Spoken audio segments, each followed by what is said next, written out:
Hey, welcome back to Hot Flashes and Hot Flashes? Hot Flashes and What? Margaritas. What is I don't it? have a margarita. I just have hot flashes. I have a Diet Coke. This is not good. Uh, This show's not Dry sponsored by Diet Coke. January. Hot Flashes and Margaritas. Today we're going to bring you some juicy gossip. Not really, kind of more opinion, but hot flashes, hot gossip, and happy hour. So today we were talking before we went on and just kind of going through the rundown of what everyone's talking about and what kind of has blown up the internet, which is Tay Tay and Blake Lively. And Lisa saw the movie. You saw the movie, right? I did.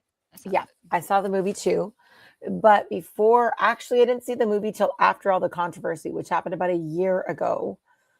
So a year ago now it's been a year. And I think the trial, if it goes to trial, is going to be in May. So long time to process this stuff. But as everyone knows, because the internet's talking about it, so Justin Baldoni, who was director and a filmmaker and actor, had been working with a writer, and they kind of got together and decided to make this movie. And of course, they needed talent, a big name to add credibility to the movie, and in steps Blake Lively. And she actually kind of maybe took over the movie ish, which is interesting because there was actually another not podcast, but interview that's online where she talked about how she comes in as an actress and then she kind of just takes over because she feels like they just hire her for something like boring, like the acting part. But her real talent is in directing and producing. Only she didn't do the footwork to meet the writer, to get the rights to the book, to create the script, to kind of build up the movie. She just comes in and then wants to take over, which allegedly, but not really allegedly now, because 2 days ago, 3 days ago, these texts came out. Mm-hmm. Confirming. Confirming what, Lisa? Not good Confirming stuff. that she possibly tried to take over. Yeah. And so I kind of thought this was a super exciting topic because I've been thinking about it and a lot of people have been thinking about it and a lot of people have been talking about it. But how does it apply to what we kind of talk about? I don't know. I was just thinking like it's like they had such a really good friendship, and I know that they had a Wait, public friendship. who's they? Oh, Taylor Swift and Blake Lively. I didn't even talk about Taylor. So You in didn't. walks Taylor Swift, and what happened was Well, she was before invited into this process, right? she was. Taylor didn't just come in. Blake Lively invited her into her side of the arena, so to speak. That's a really good point. That's a really good point. And I think now that things have kind of unfolded, Taylor probably has some feelings about that being invited Sure, in. because she's being blamed for something, okay, and she did do the thing she's being blamed for, but I can see where Taylor's thinking like I'm trying to be a good friend to Blake and like trying to support her and maybe doesn't have all the information. I don't know.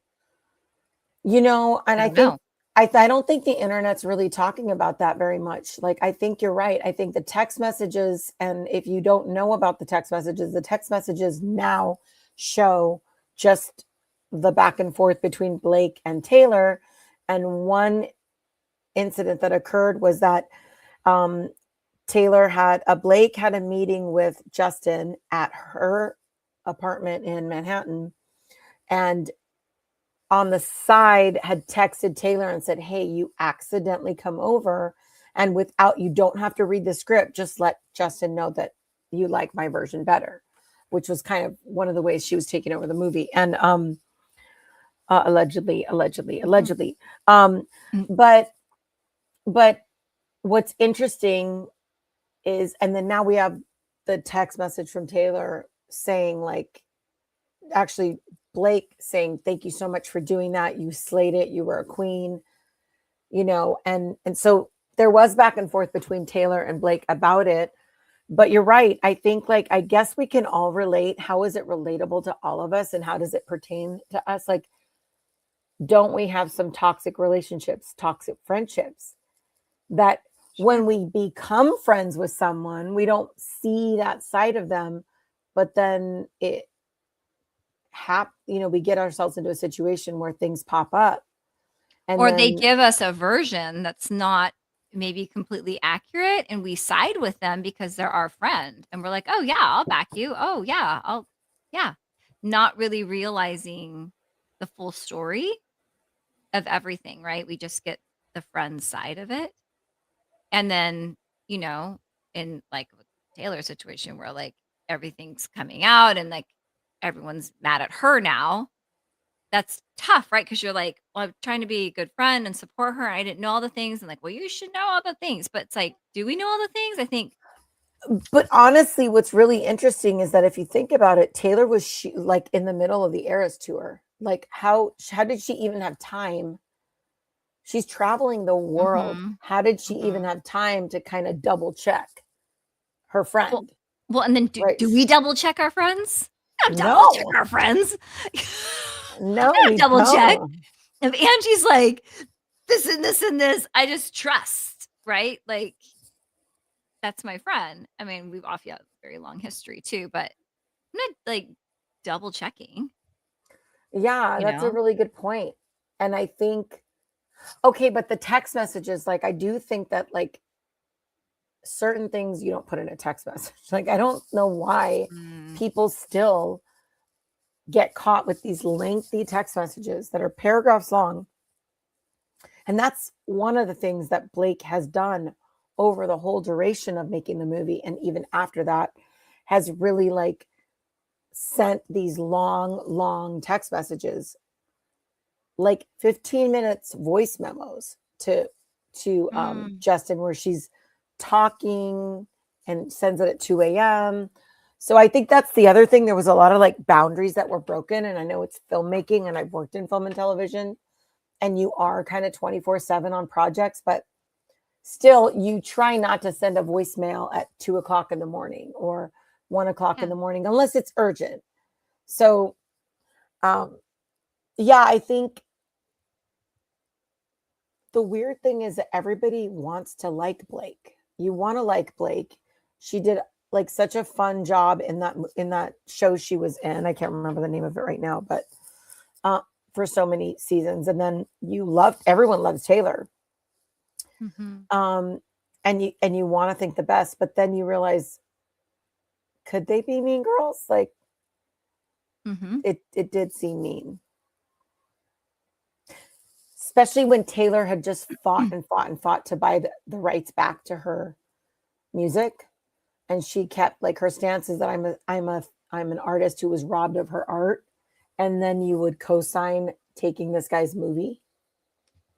Well, and You knew that. is she seeing the parallel of that, I don't right? think so. It's so hard because the little therapist in me comes out, and I think I go immediately into empathy. I go immediately into like, we've all been a mean girl. And we all do things without thinking it all the way through, right? We just support the friend. We just side with whoever. We don't get the full story. I mean, I've had that happen in my life for sure, or people have just gobbled up whatever was told, and didn't check in with me to find out the truth. But like, and accountability for our actions too, right? Hard. We blow it. We do stupid things. And then we get caught, and then what do we do? What do we do? That's the weird thing is Mm. that that's the weird thing is that do celebrities get caught? Like, do they have the same accountability that regular humans have? Well, I mean, I don't know. I I think so sometimes. So far, ooh, he turned. What are you reading? I'm looking to see if Ryan Reynolds and so immediately after these text messages came out, Taylor Swift, Ryan Reynolds, and Blake Lively shut off the comments on their Instagram so that people couldn't flood their Instagram Mhm. comments with their opinion about these text messages. You know What's who that? didn't shut off his comments? The guy. Travis Kelsey. Oh, Travis. Taylor Oh. Taylor Swift's fiance did not. He's the one of the four people. And I don't know why, but that made me think like what a man. Like he's just like not like he's open. Mhm. He's I don't know why. I don't know him. I've never met him. I don't know his family. I just get a total good vibe. Like he seems like he is what you see is what you get. Mhm. I don't feel like he would be. I mean, I think he's going to back Taylor 1000% no matter what. I mean, they're getting married and he Sure. seems like a stand up guy. But yeah, I can't believe that he's the only one that didn't turn off his comments. So then, like, so when we're talking about, like, everyone going after Taylor, it's interesting they're all going after Taylor. Are They're go. Did they switch from going after Blake to now going after Taylor? I think they went after Blake because of the couple of mistakes that she made in that she said that he had invaded her when she was in an intimate moment, like nursing her baby. But then those text messages were exposed months ago, saying that she had said he had messaged her, "Can we run lines?" And she messaged back, "Yeah, I'm in the trailer nursing. Come into my trailer. We'll rehearse here." So Mhm. that's not congruent. And Mhm. then there was one other example that I talked about earlier, but I forgot at the moment. Where another example is that they were filming this dance scene where she's alleging that he's out of character, that when he's out of character, he shouldn't be holding her or caressing her. That they're shooting a movie and it needs to be professional. And when they're not in character, they should kind of keep their hands to themselves. So she talks about this scene, but it's when they're dancing and they have the actual footage of them dancing and they have the audio recording and she's totally playing along with him and talking to him and Mm, in mhm. the scene as well as the character. So there was a couple lies that they caught Blake Mhm. Lively in. So the reason I bring that up is I guess back then and since then, okay, everyone kind of realized, okay, she got caught a couple times. Mhm. But up until we saw the text messages from Taylor, we did not believe that Taylor was a part of this at all. She was just like the Yes. innocent friend. Right. So now it's like everyone's gonna be mad at Taylor for a while, and then that will die down.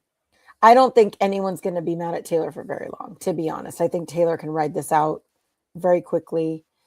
Why do you And think people get so mad? Why do people will tell me that they feel like that they know celebrities, that the amount of, like, what they see and the exposure, and they're like, so I mean, I that they are connected to them in some ways, and so it's like they really take things almost personal, that when they do things I don't know, what's your thought on that? Like, I feel a little bit disconnected in this area, so what's your thought on, I um I think like well there's like the Freudian theory of filmmaking and television and ooh, what's that? yeah, right? So it's kind of like a psychological perspective on film and television where we would never be this close to people like you're it's like I'm very close. If you're watching this, you're like 12 inches from me on a screen. If you're watching on your computer, your phone, Mhm. and my head is like this big, right? And we're not like that close to people ever. I mean, when you're hugging your kids or kissing your True. spouse, like that's when you're close. But for the most Mhm. part, we see people far away. We see people like sitting on a couch or getting in and out of their cars. Like people are not in our faces. So there's Mhm. this theory that like when we're watching like a news anchor or we're watching a TV show, like we are part of their life. Like there's a 'Cause the psychological proximity. because of the proximity. Interesting. Because Mm. how often are you close to someone's head this close? Like that's when you're like kissing someone or hugging someone Mhm. that's close to you. So that's part of it. And then cinema, classic Hollywood cinema, is written in a way that you identify with the main character, that Mhm. you're watching it and it's disappearing while the movie's going. So it is kind of like you're experiencing what Yeah. they're experiencing, which is Mhm. why there was all this pushback, in like the 80s and in the 70s, that like everything was written like in a man's perspective. And so men were writing for men. So women were just objects in the movies and in Mhm. television. Now it all kind of shifted where there's a lot more female writers, and don't jump on me, directors and producers, and there are, but I mean, not as many as we want there to be, but there are a lot. Um, so Mm. and I think with Taylor, I think it's because it costs so much money to go to her concert. And she is very, have you been to a Taylor Swift concert? Mm. So she's very all about her fans. Didn't we see her? We saw her in the Hollywood Bowl. We went there and there was a lot of artists and she came and did, I think she did 1 or 2 songs. And then do you She's remember that? Yeah. very connected to her artists. I think I got there late. She's very connected to her artists, to her fans. And she is all about her fans. And her fans feel like they're her friends. Like they feel Mhm. like they're a Swiftie. Mhm. So, and the concert tickets are like $1,000. I mean, it's just $1,000 to get in the door. Wow. I have a Yeah, Swiftie as a colleague. She's all about her. She knows all the songs and she implements totally. all of her songs in our work all the time. Does It's she really funny really? actually. Like any So, slideshow she does for the student, she's got like something Taylor Swift in there. I love it. I mean, everybody loves her and she's lovable and she's amazing and she's very generous. But like, here's a text from like a fan in Travis comments, because now Mm. hers shut down, Blake's shut down, Ryan Reynolds is shut down. It says, Swifty here. I'm so disappointed in Taylor. I thought she respects artists' original work, but she was so mean to Justin and helped Blake to hijack his work and credit. I've never been so sad on any celebrity doing this, but I'm genuinely sad that Taylor did this. I love her art, but so difficult for me to blindly support her in this. She advocates for artists' rights and their work, but helped her bestie to steal another man's work. Like, Mhm. I mean, there's so many comments. Isn't it ironic that Taylor Swift got upset when Kanye called her a B word, yet she called Justin the same word in a text? Mm. Mhm. Um, so I'm seeing now that Taylor was a real snake in this entire time. Like, so there's like it's not just like not, these are like Swifties like mad at Yeah. her.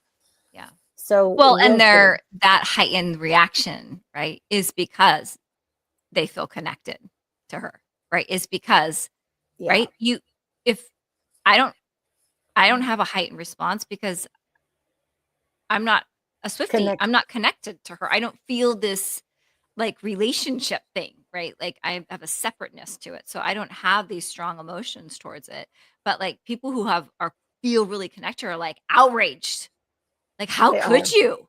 Like it does become very personal, I think. Because if they're trying to find some way for their voice to be heard, that they're going to all of these and they can't, so they finally find Kelsey and then they go to Travis. Like, wow, right? Like Wow, they have right? some strong feelings about this and they want it to be known, right? Yeah. There's an emotional connection there for that Yeah, they're response. even posting like in Travis's comments pictures of Justin Baldoni. Yeah. And it's so weird. Like, what I don't understand psychologically about it is like, I understand wanting to feel important and wanting to feel more significant in a role where you're more than just the actor, but you kind of had like something to do with like the outfits or like the writing or changing a scene to make it better.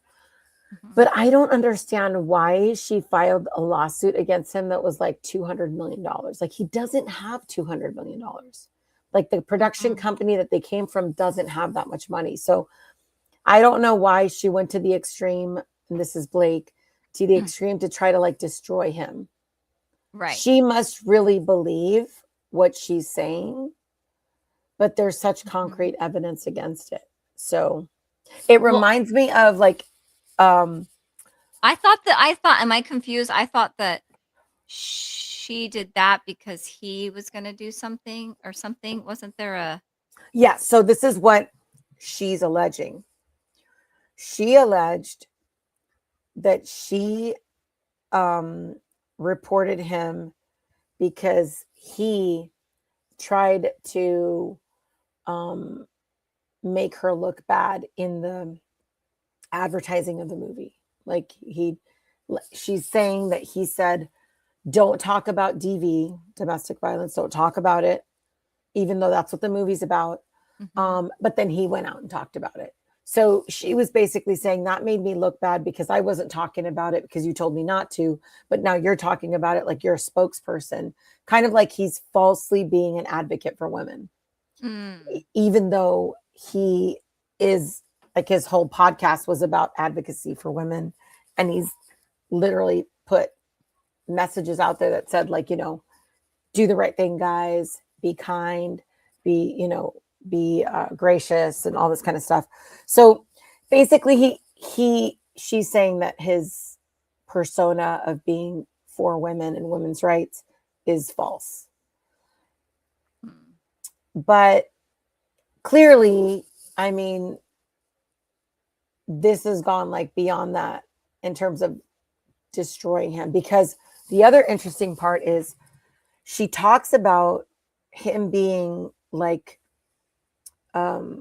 taking advantage of her in multiple ways, but yet in all the text messages that have been released and all the um, court filings in reaction to after the fact of her complaints, none of them talk about, like, none of the text messages talk about how inappropriate he was with me on set. None of it. There's no mention of him being Mm. inappropriate on set, but yet that's what all her complaints are, and that just doesn't make any sense. The first thing that I would message you if I was in a movie and the director was being inappropriate, there would Yeah. be a text message. I'd be like, oh my god, Lisa, you won't believe it, I'm in a Right. pinch, I'm making this movie and this guy is like hitting on me. That would Yeah. be in our text messages, Right. but none of that's in there. Mm. Just he's a bad writer, he's doing a terrible job on the movie. So you would talk about that in real life. Yeah. Yeah, for sure.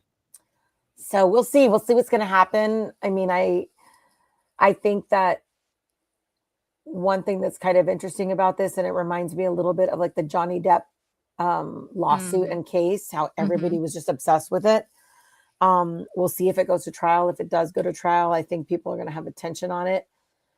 Yeah. I think it's a kind of like David and Goliath. It really feels like it was like Justin was not in a position of power, even though he started the movie and he is the director of the movie and the producer.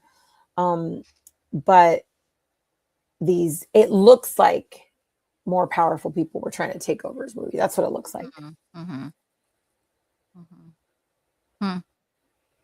And We'll that's see.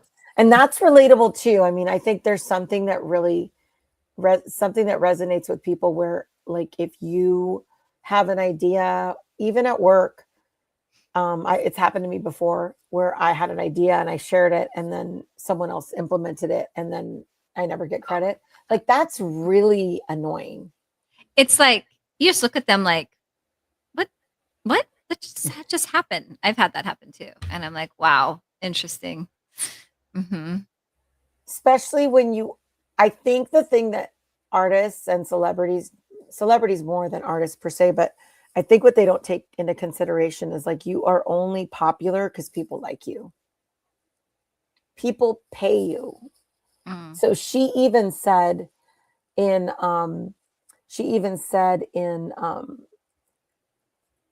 She meaning Blake? Blake even stated in one of the text messages, or in a text message or in the deposition, there's like a billionaire who's backing the production company, Justin Baldoni's production company. And she even said, like, who does he think he is? And he's the one that paid her full salary. He literally came on a Mhm. podcast and he's like, I'm the one that wrote your $30 million check. That's who I think I am. Mm-hmm. It's just, I think, you forget that like everybody kind of works for someone. Yeah. Mm. So Go with that though. Like, so everybody works for somebody. So like, you feel like in some ways Blake is not realizing, like she's thinking she's better than she is. She has more power than well, I think that she has, or it's the ego coming in and she's like, I I don't know who you think you are, kind of. I think that her ego is based on her popularity, but she's forgetting that her popularity is based on what people think of her and people liking her. It's not just based on talent. It is based on talent, but Right. you could be talented and nobody likes you because you're not a great person. Like Yeah. it's just like Mean Girls, right? Hmm. They could be gorgeous and pretty and smart Hmm. even, but if they're not nice, Yeah. I think she's forgetting. So she can just come tumbling down off of her success because she's been involved in this and her behavior becomes something people can't handle. People get disappointed in. They do. And Mhm. it feels kind of shallow, and I think people kind of pay attention to it because there's so much going on in the world, and it kind of gives you something that doesn't really matter to think about or isn't so Oh yeah, stressful for to sure. think about. But at the same time, it falls kind of in line with like things that happen to real people that are not cool, you know? That's what it touches in people. That's why they get upset because Yeah. they're looking at Justin and thinking that's unfair. And I know what it feels like to have something stolen from me or talked about or whatever. And like, that's wrong. And they're like, this is wrong. This is an injustice. Right. So then they get fired up about it. And I Yeah. think too, with the text messages from Taylor, I think everybody wanted it to be not true. Mm. I Hmm. think we wanted it to be like a response that, like, you know, Yeah. and that's the other thing. Blake tried really hard to have those text messages be like redacted or not shown in their full context, but Hmm. for whatever reason the judge said no, everything has to be exposed. Hmm.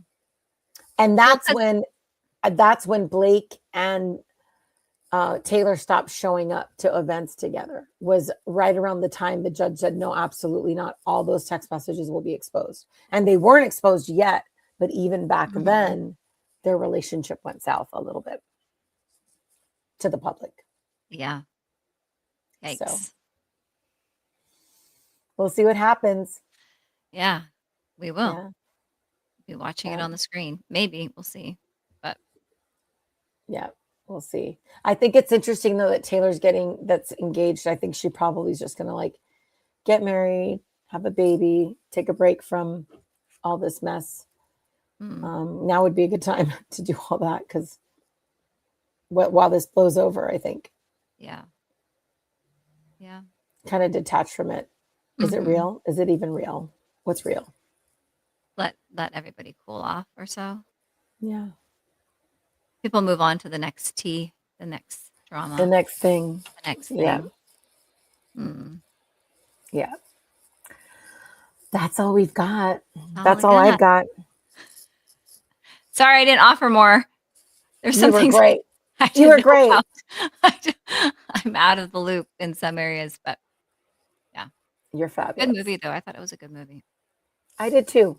And Yeah. that's the other thing. Like, I loved the movie. I mean, was it Mhm. like an Oscar winner? No, but like, I loved it.